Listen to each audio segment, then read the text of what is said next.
Howdy everyone, Matt here, Matt the PT, coming at you again with another topic to talk about. But first and foremost, I would like to thank each and every one of you for subscribing to the channel. Thank you so much for doing so. Thank you for watching the videos, liking them. Thank you. It really means a lot to me. And of course, if you like this video, please hit that thumbs up button and consider subscribing to the channel if you're enjoying the content. And of course, add a comment. Let's jump in and have a conversation down below in the comments about the things I talk about. So what I want to talk about today, something that I've noticed for quite a while, and it really kind of sparked my interest really again after this weekend, because I went to the Arnold this weekend and I got to walk away with a little hardware. Do like that.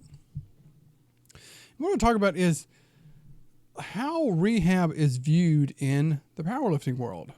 And if you know me, you may know that I powerlift. I've been doing that for the past few years. I was an athlete through high school and college, and so weightlifting was a part of what I did, and I really enjoyed it, and then got into the sport of powerlifting a few years ago, and I really like it. But an interesting thing has been to see how rehab is viewed in powerlifting. And there are, unfortunately, so many misconceptions in the powerlifting world about rehab, what to do, who we are, what we can do for people. And I want to talk about that.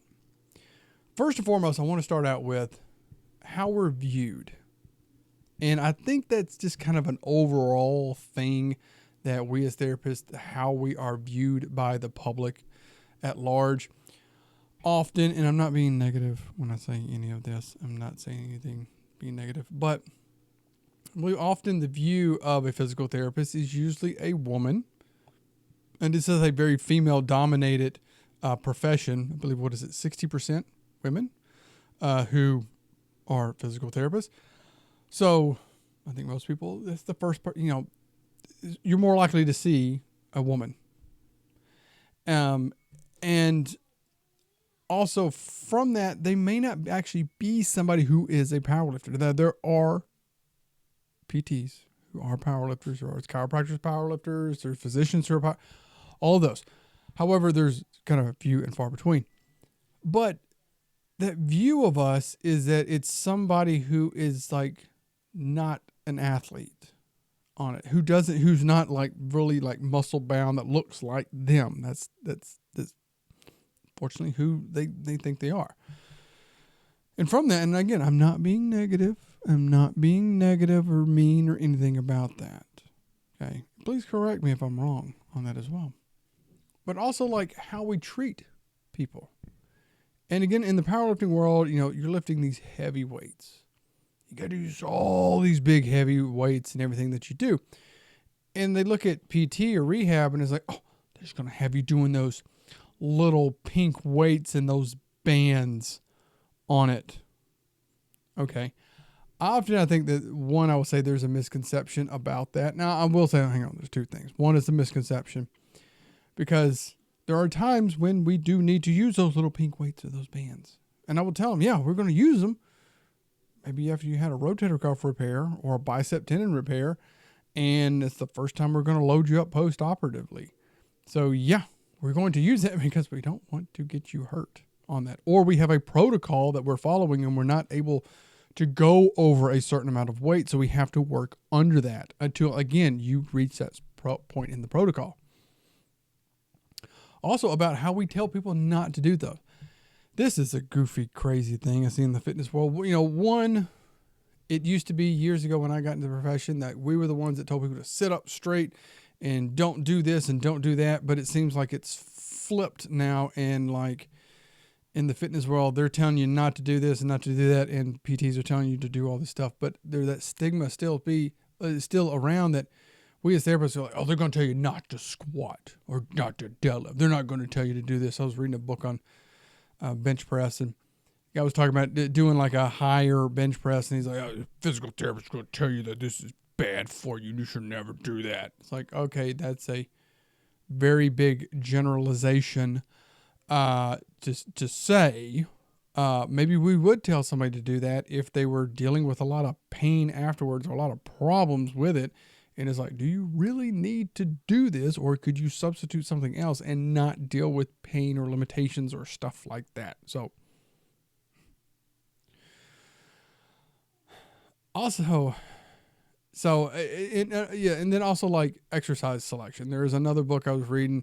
This guy's trying to, again, crap on physical therapists because he's like, this physical therapist working with somebody makes them do this motion here. That was the most useless motion. It's like, you don't know the why behind it. You saw that from across the room and made an assumption about the whole situation.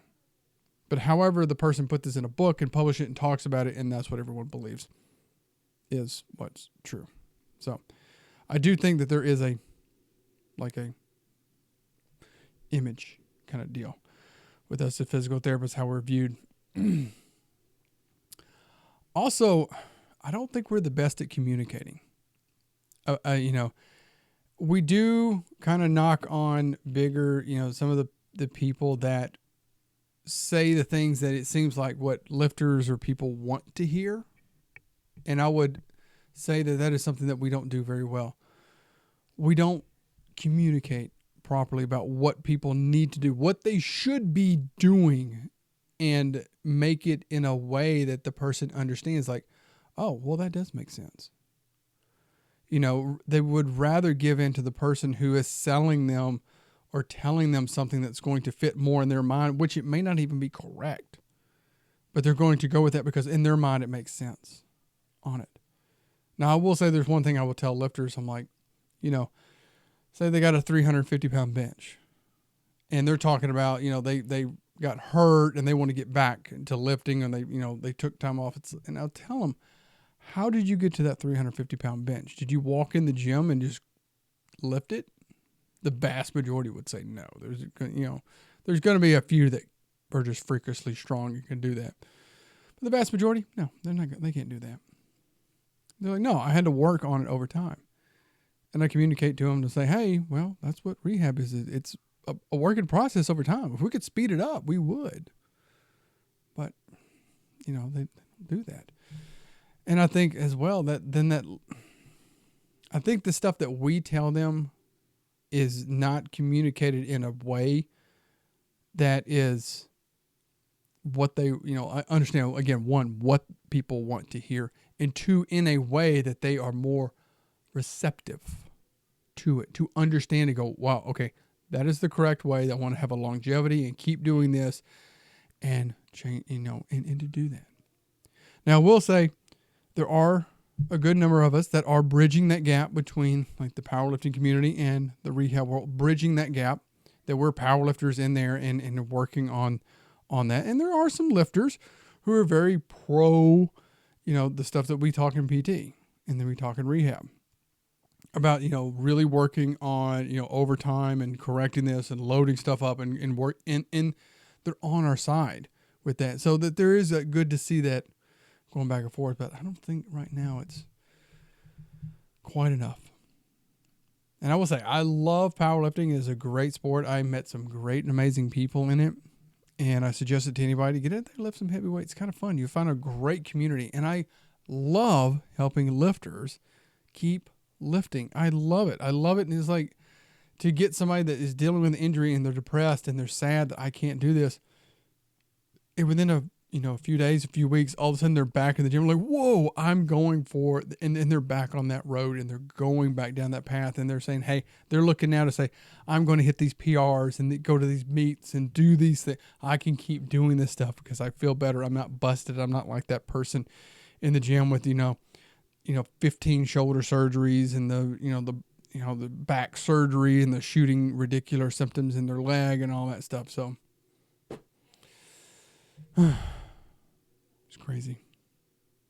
Well, there you go. There's my ramblings for this week. Let me know what you think. Let me know what you think about any of this. If I was wrong or anything like that, like I said, I want to have the dialogue going down below.